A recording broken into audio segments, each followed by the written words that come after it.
drill I took from Jeff Thompson a while back on teaching you how to utilize proper hip rotations into your shots, right?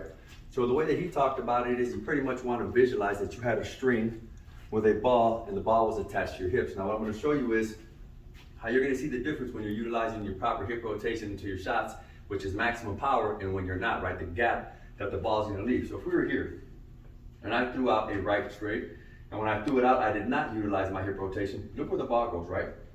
So I'm coming out here, right? And the further I reach out, you see that gap between my hip and that ball? Now let's bring this back, right?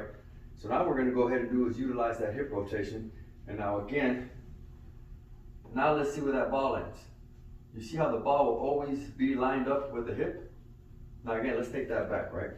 So now if we were utilizing an uppercut, again, let's see, right? We're gonna bring it out here. We're not gonna utilize the hip. We're just gonna go ahead and bring it up and out, right? And again, you see that gap?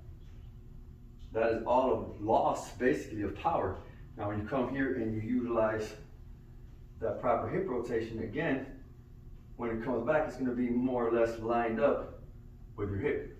Now, it's the exact same thing with the hook. When you throw out a hook and I bring it out here, there's gonna be a big gap. Now, by basically, as you can see right there, just by utilizing that proper hip rotation, it's gonna go ahead and line up. So basically, if you think about it, it all makes sense. So every time that you throw something out, you wanna add in that rotation. Again, the armpit will always line up with the hip, and again, with the hip. It doesn't matter what you're throwing. If I'm throwing out a jab, again, I wanna utilize the hip. If you throw it out here, you're not utilizing the power, right? But now if I go here, right?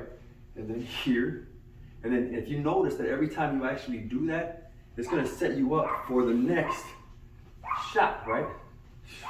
And each time, no matter what I'm doing, that string is always lining up between my armpit and my hip. So basically that's just something that I was taught or learned a while back, and I always utilize that whole image in my head as far as every time I'm throwing a shot, I'm making sure that my armpit's lining up with my hip. All right, let me know what you think.